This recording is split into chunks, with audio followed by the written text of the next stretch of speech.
किसानन का मुद्दा। बाबूजी अंदर आइए, आप अंदर आइए। मस्टर्ड जो पूरे देश में सरसों का तेल है वो यही भरतपुर है जो पूरे देश में जाता है। किसान हैं, किसान की बात कह रहे थे, मुझे लगा कि इनको बीच में होना चाहिए। अगर किसान की बात नहीं सुनी जाएगी तो कौन? मुझसे कहा, किसी ने कहा कि नॉर्मल आदमी को लेके आएंगे। मैंने कहा ये तो सब नॉर्मल ही है, वो कौन नॉर्मल कौन है? बोले नहीं, नॉर्मल आदमी को भी लेके आइए। मैंने कहा अच्छा ठीक है, आम आदमी पार्टी के प्रवक्ता बोलेंगे, उसके बाद ये डिबेट ओपन है। जो हाथ उठाएंगे, जो बोलना चाहेंगे, उनका स्वागत होगा। जी, आम आदमी पार्टी। किस पे सर? किस पे? किसानों के मुद्दे पे? नहीं, आप पूरा देश पे बोलिए, चाहे शराब पे बोलिए, आप तो शराब पे ही बोलिए।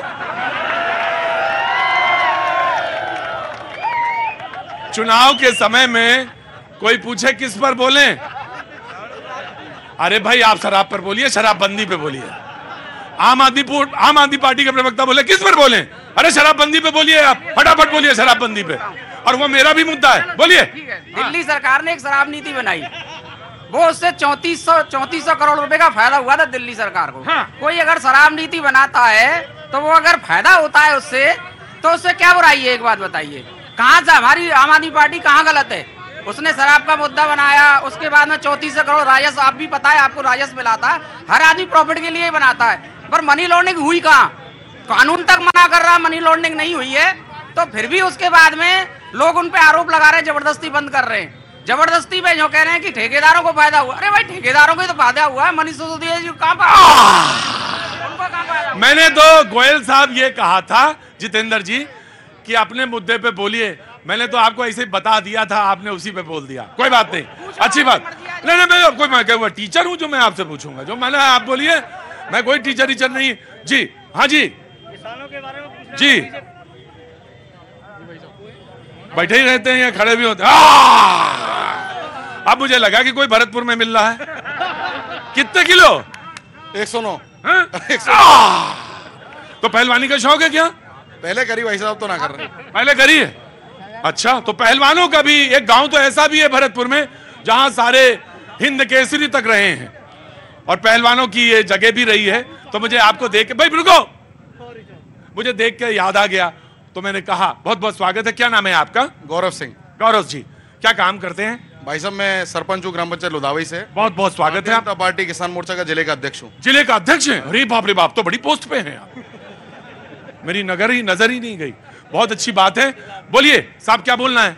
भाई साहब, किसान मोर्चा का जिलाध्यक्ष होने के नाते और एक किसान का बेटा होने के नाते मैं एक बात कहना चाहता हूँ। कांग्रेस बात करती है किसान हित की। हाँ।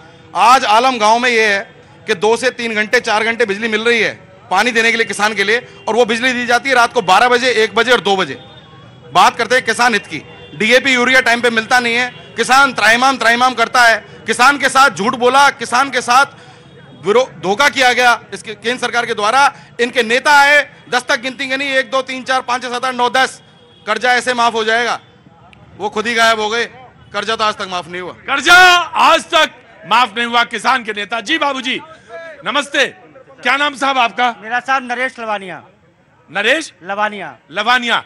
मैं एक चीज और आपको बताना चाहता हूं, मैं कई बार भरतपुर आया हूं, बहुत सारे लोग बाहर के जो यहाँ पे सेटल भी हुए आके, आजादी के बाद 47 के बाद भी बहुत सारे लोग यहाँ पे आए और सेटल हुए। जी लवानिया साहब सवाल पूछिए।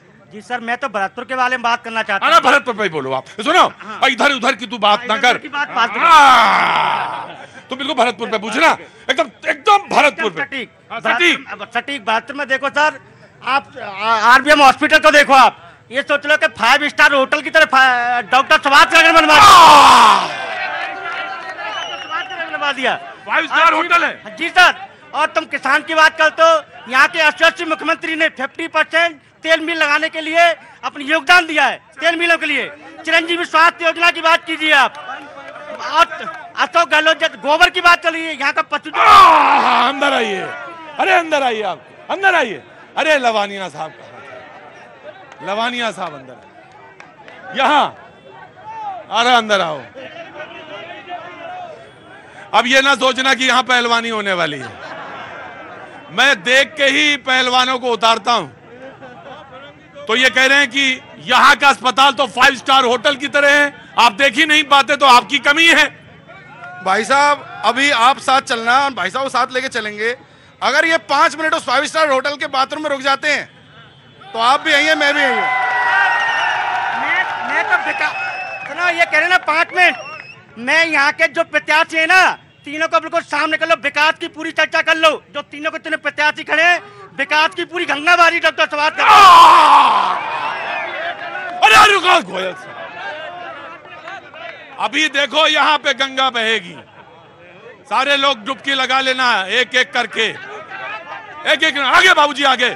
इन्होंने कहा कि आप देख ही नहीं पाते, विकास की गंगा बह रही और आप खड़े हैं। एक मिनट, गंगा बह रही है ना भाई साहब, सुदन गंगा बह रही है, उसमें शानदार पानी बह रहा है, बोटिंग हो रही है और बतखें तैर रही हैं साफ पानी में, फाउंटेन चल रहे हैं, आप देखिए ना आके। बह रही है, मना कौन कर रहा है? मैं ये जो नहर की बात कर रहे हैं, मैं बता दूं कि यहाँ का किला बड़ा मशहूर किला, अजय किला है वो, और यहाँ के राजाओं महाराजाओं ने जो बनाया, तो उस किले के चारों तरफ एक नहर भी बनाई, और वो नहर यहाँ पे विकास का मुद्दा बनी हुई है, क्योंकि उसका पानी सड़ रही है। यह हर बार मुद्दा रहता। जी बाबूजी बोलिए। 15 साल से यहाँ के बीजेपी विधायक थे और 5 साल का विकास देख लीजिए। यहाँ के पार्कों की स्थिति देखिए, यहाँ की सड़कों की स्थिति देखिए। आप कैसी बात कर, सड़ रही है, कैसी बात करते हो आप? फालतू नहीं, यहाँ देखो कितनी सफाई, पूरे देख लो आप, पूरे सड़कों की स्थिति देख लीजिए आप, एक एक सड़क की स्थिति देखिए आप। यहाँ के विधायक डॉक्टर सुभाष ने इतने काम किए कि विदिन 5 का इतिहास बदल गया। जब तक देश आजादी हुआ जब तक किसी ने आज तक विकास बोले चचा, अरे चचा तुम्हारे पास नजर ही नहीं है, तुम्हारे पास नजर होती तो देखते, लेकिन कहते हैं ये नजर तो नहीं है लेकिन मेरे पास नाक है और बदबू आती है। नहीं सर, मैं कह रहा हूँ बहादुर के अरे नाक काट लो अपनी। बोलिए हुजूर। भरतपुर के विकास की। क्या नाम है आपका? पंकज गोयल पार्षद। सारे नेता ही इकट्ठे हुए हैं क्या? रुकिए पार्षद जी, रुको, नमस्ते। हाँ बहुत देर से खड़ी हैं ये, क्या हुआ? सब ठीक है? बोलना नहीं है उन्हें, घर जाना है, फैमिली के बारे में बोलना है कुछ। अच्छा फैमिली का, तो मैं ब्रेक में बात करेंगे आपसे, है ना? परिवार के बारे में बात है तो नहीं। रुको गोयल साहब, चुनाव लड़वाऊंगा गोयल साहब, बताते हो, टिकट भी दिलवा, ऐसे नहीं। हाँ चुपचाप रहेगा जी। हाँ जी आइए, नमस्ते, आगे आइए, आगे आइए, क्या आ जाओ, आगे जल्दी आ गया, जल्दी आ। जब मैं कहीं जाता हूं और उस शहर के बारे में पता करता हूं, एक मिनट आराम से, अरे भाई लड़ाई नहीं हुई है, लड़ाई ना हो, आप दोनों लड़ाई करा दोगे। नहीं नहीं भाई, मेरी तरफ देखो, मेरी तरफ देखो, मेरी तरफ देखो। I love you. जब तक मैं मौजूद हूं यहाँ पे लड़ाई नहीं होगी, क्योंकि जितनी मोहब्बत मैं आपसे करता हूं उससे दुगनी मोहब्बत आप मुझसे करते हैं। जी आ जाओ बेटा, आओ, क्या नाम है? आगे आओ, आगे आओ, आगे आओ। गुंजन रानी। गुंजन रानी। गुंजन, गुंजन मैं बहुत बहुत स्वागत करता हूं। कभी क्या होता है कि शहर में कोई डिबेट हो और भैया जी कहीं हो तो मन करता है कि देखें आके कैसे लोग करते हैं, कैसे बातें होती हैं। मैं भी एक बहुत छोटे से शहर से आता हूं, कोई बहुत बड़े शहर से नहीं, जहां मेरी पैदाइश हुई, एक बहुत छोटे से शहर में। और जब मेरे छोटे से शहर में कोई प्रोग्राम होता था तो मुझे लगता था कि मैं भी जाऊं और खड़ा हूं, अपना कोई सवाल हो तो सवाल तो पूछ नहीं सकता था, बोलना आता नहीं था, तो लगता था कि बस एक बार देख तो पाऊं कम से कम कि वो डिबेट कर। हाँ जी, हाँ जी, नहीं जनता में दिखती ही नहीं है, जनता में दिखती नहीं, और जनता के लिए मैंने आंखें बंद कर ली हैं। रुकिए, खड़े रहिए धैर्य से, आपको कोई सवाल ही नहीं दिखता। जी हाँ गुंजन आगे आइए, बोलिए क्या बोल रहे हैं आपको? सबसे बड़े 2 पॉइंट्स हैं, एक तो महिलाओं की सुरक्षा और ऊपर से बेरोजगार के फॉर्म भरते रहते हैं, नंबर ही नहीं आता, रिजर्व हो जाती हैं पहले ही सीटें हमको।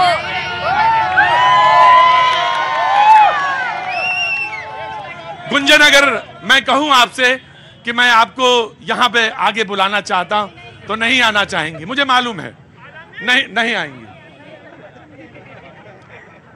गुंजन ने लेकिन जो सवाल रखा है वो सवाल दूर तक जाना चाहिए। गुंजन ने कहा कि मेरे सिर्फ 2 सवाल हैं, एक तो ये कि महिला सुरक्षा, और ये दूसरी महिला है जो ये बात बोल रही हैं, युवा। और इन्होंने दूसरी बात कही कि मेरा एक दूसरा सवाल है और वो ये है कि बेरोजगारी से जुड़ा, फॉर्म भरते रहते हैं लेकिन रिजल्ट नहीं आता। गुंजन, अभी आप तैयारी कर रही हैं? हाँ, तैयारी कर रहे हैं हम। हाँ। बैंकिंग की भी उसकी 10+2 SSC लेवल की भी तैयारी कर रहे हैं। फॉर्म भरते रहते हैं, कट ऑफ ही इतनी हाई निकाल देते हैं कि हमारा नंबर ही नहीं आता है। ये तमाम सारे जो युवा यहाँ पे मौजूद हैं और जो तमाम सारे युवा यहाँ खड़े हैं, मैं उनकी सारे लोगों की बात समझता हूँ, उनकी नहीं जो मुंह में मसाला खाए हैं। जी, अरे रुको, मुझे मालूम है पेपर लीक, एक ही सवाल को 75 बार बोलो। जी हाँ, बोलिए गुरुजी, क्या नाम है? मैं साहब रिटायर्ड सूबेदार चंद्रवीर सिंह। ये इलाका एक बात और की गवाही देता है, और वो ये कि यहां से तमाम सारे लोग पैरामिलिट्री फोर्सेस में, आर्मी में जाते हैं। सबको बहुत बहुत, उन माताओं को जो वीर सपूतों को जन्म देती हैं, उन सबको बहुत बहुत प्रणाम करता हूं। जी सर, मैं एक बात रखना चाहता हूं, बोलिए। कि मैं रिटायर्ड सूबेदार चंद्रवीर सिंह, असम राइफल्स। क्या बात है, मजा आ गया। आगे आइए सूबेदार साहब, आगे आइए। जी सूबेदार साहब, पहले तो आपको सैल्यूट है। जी बोलिए।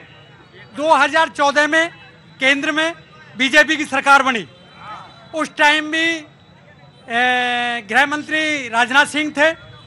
उन्होंने जो दिवाली मनाई CISF के साथ, BSF के साथ। उन्होंने उस टाइम में वायदा किया था सभी सुरक्षा बलों से, जो देश के तीनों सेनाओं के साथ कंधे से कंधा मिला के हम काम करते हैं, और सभी सुरक्षा बलों को हमें पैरामिलिट्री कहा जाता है, अर्धसैनिक बल। हम सबसे वायदा किया था कि तीनों सेनाओं को 1 रैंक 1 पेंशन देके, और जो भी शहीद का दर्जा है हमको OPS में रखा गया है आज तक, क्या नाम है, वॉलंटियर रिटायरमेंट में, उसमें हमें एज और सर्विस के हिसाब से पेंशन दी जाती है, जबकि हम काम आर्मी के बराबर करते हैं पूरा। बाबूजी, मुझसे बाबा निकला और कोई दिक्कत नहीं है, इसमें कोई शक नहीं। और आपके मुद्दे को बराबर, जहां मैं रेगुलर कैनॉट प्लेस पे शो करता हूं, मैं ये बराबर कहता हूं कि पैरामिलिट्री फोर्सेस के जवान जो हैं, जो शहीद होते हैं, उनको शहीद का दर्जा दिया जाना चाहिए, इसमें कोई संदेह नहीं। ये मेरी यहाँ जो भी बीजेपी के कोई मंत्री रहे हो या आज MLA हैं, उनसे मेरी फरियाद है। कांग्रेस सरकार जो राजस्थान में, उन्होंने पुरानी पेंशन यहाँ बहाल की, केंद्र में सभी चिल्ला रहे हैं मोदी जी ठीक है, देश को विदेश नीति पे तो हैं, पर जो देश में जो काम होने चाहिए, वैसे वो सेनाओं को सैल्यूट करते हैं, पर इस सैल्यूट से काम नहीं चलेगा। मुझे मालूम है ओल्ड पेंशन स्कीम एक बड़ा मुद्दा है और यहां पर बना हुआ है, और जब मैं ये राजस्थान में ये वाली साड़ी देखता हूं, लहरिया वाली, तो समझ जाता हूं ये राजस्थान है। बिल्कुल, जगह जगह घूमता हूं तो मुझे पता रहता है कि कौन सी चीज कहां की मशहूर है, कहां के पहलवान और कहां की जबान, दोनों। ये पहलवान है लेकिन जबान आपकी भी तेज है। वक्त थोड़ा सा ब्रेक का, ब्रेक के बाद फिर हाजिर।